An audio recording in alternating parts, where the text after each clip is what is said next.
Hello guys, welcome back to our channel the space of Telugu. Docking technology అంటే స్పేస్లో ఏవైనా రెండు మిషన్స్ని కలిపే ప్రాసెస్. డాకింగ్ టెక్నాలజీ అనేది స్పేస్ ఎక్స్ప్లోరేషన్లో ఎంతో ముఖ్యమైన ప్రాసెస్. ఈ టెక్నాలజీతో స్పేస్లో స్పేస్ క్రాఫ్ట్స్ ఆర్బిట్లో ఉన్నప్పుడే మనుషుల సహాయం లేకుండా కనెక్ట్ అవుతాయి. దీంతో స్పేస్ క్రాఫ్ట్స్ మెయింటెనెన్స్కి, రిసోర్సెస్ సప్లై చేయడానికి యూజ్ అవుతుంది.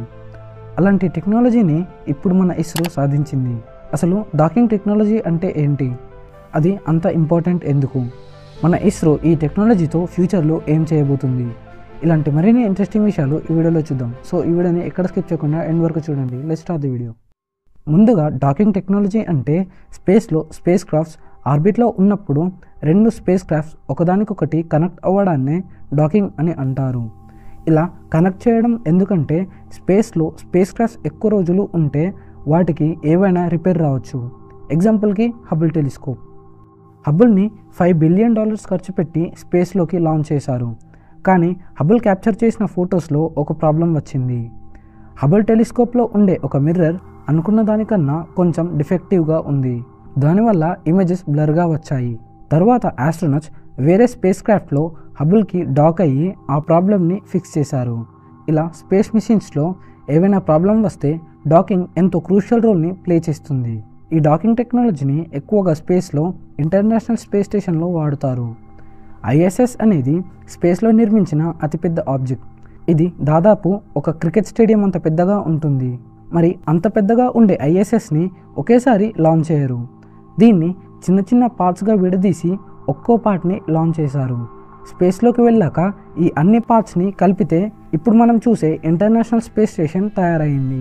ఐఎస్ఎస్ని తయారు చేయడానికి America, Russia, Europe, Japan, Canada కలిసి పనిచేశాయి.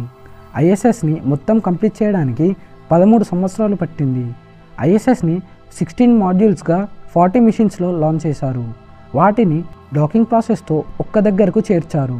బిల్ట్ చేయడానికే కాకుండా ఇప్పుడు ఐఎస్ఎస్లో ఉండే ఆస్ట్రోనట్స్కి ఫుడ్ సప్లై చేయడానికి, వాళ్ళు వెళ్ళి రావడానికి ఈ డాకింగ్నే వాడతారు.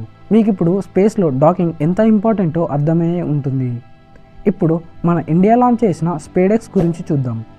30 డిసెంబర్ 2024లో ఇస్రో సతీష్ ధవన్ స్పేస్ సెంటర్ నుంచి PSLV C60 అనే రాకెట్ని లాంచ్ చేశారు. ఈ మిషన్ పేరు స్పేడెక్స్, అంటే స్పేస్ డాకింగ్ ఎక్స్పెరిమెంట్. ఈ మిషన్లో 2 శాటిలైట్స్ని స్పేస్లోకి పంపారు. అవి సక్సెస్ఫుల్గా అనుకున్న ఆర్బిట్లోకి రీచ్ అయ్యాయని ఇస్రో చైర్మన్ సోమనాథన్ అనౌన్స్ చేశారు. ఆ 2 శాటిలైట్స్లో ఒకదాని పేరు చేజర్, ఇంకో శాటిలైట్ పేరు టార్గెట్. ఈ 2 శాటిలైట్స్ మన భూమి చుట్టూ గంటకు 28,000 కిలోమీటర్ల వేగంతో తిరుగుతున్నాయి. అలా ఒక 7 రోజులు తిరిగాక దాదాపు ఈ 2 శాటిలైట్స్ మధ్యలో 7 కిలోమీటర్ల డిస్టెన్స్ ఉంటుంది. అప్పుడు ఇవి 2 డాకింగ్ కావడానికి వాటి స్పీడ్ని తగ్గించుకోవాల్సి ఉంటుంది. 2 మిషన్స్ సక్సెస్ఫుల్గా డాకింగ్ కావడానికి గంటకు 27,000 కిలోమీటర్ల స్పీడ్ నుంచి కేవలం 0.036 km/h స్పీడ్కి రెడ్యూస్ కావాలి. అంటే అది ఎంత కాంప్లికేటెడో అర్థం చేసుకోండి. అలాంటి మిషన్ని ఇప్పుడు మన ఇస్రో సాధించింది. ముందుగా అనుకున్న ప్లాన్ ప్రకారం స్పేడెక్స్ని లాంచ్ చేసిన తర్వాత 2025 జాన్ 7 రోజున చేజర్ అండ్ టార్గెట్ డాక్ కావాల్సి ఉండేది. కానీ అప్పుడు డాకింగ్ చేసే ప్రయత్నంలో ఆ 2 మిషన్స్ అనుకున్న పొజిషన్స్లో లేవు. దానివల్ల ఈ డాకింగ్ని పోస్ట్పోన్ చేసి తర్వాత 2025 జాన్ 16 రోజు early morning target and chaser ఈ 2 మిషన్స్ సక్సెస్ఫుల్గా డాకింగ్ అయ్యాయని ఇస్రో అనౌన్స్ చేసింది. దీంతో ప్రపంచంలో USA, రష్యా, చైనా తర్వాత మన ఇండియా డాకింగ్ టెక్నాలజీని సాధించి 4th ప్లేస్లో నిలిచింది. ఇంకో 2 సంవత్సరాల వరకు ఈ స్పేడెక్స్ మిషన్ స్పేస్లోనే ఉండి ఈ డాకింగ్, అన్డాకింగ్ని పర్ఫామ్ చేస్తుందని మన ఇస్రో అనౌన్స్ చేసింది. మన ఇస్రోకి ఈ డాకింగ్ టెక్నాలజీ ఫ్యూచర్లో ఎంతో ఇంపార్టెంట్. ఎందుకంటే ఇస్రో ఫ్యూచర్లో ఎన్నో ముఖ్యమైన స్పేస్ మిషన్స్ చేయబోతుంది.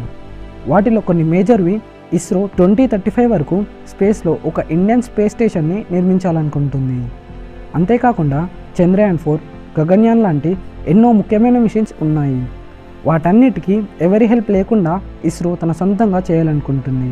వాటికి ఈ డాకింగ్ టెక్నాలజీతో ఒక స్టెప్ పైకి వెళ్ళిందని చెప్పవచ్చు. సో ఇదిగా స్పేడెక్స్ గురించి. ఈ వీడియో నచ్చితే లైక్ చేయండి. స్పేడెక్స్ గురించి మీరేమనుకుంటున్నారో కామెంట్ చేయండి. ఇలాంటి స్పేస్ వీడియోస్ కోసం మన ఛానల్ని సబ్స్క్రైబ్ చేసుకోండి. Thanks for watching.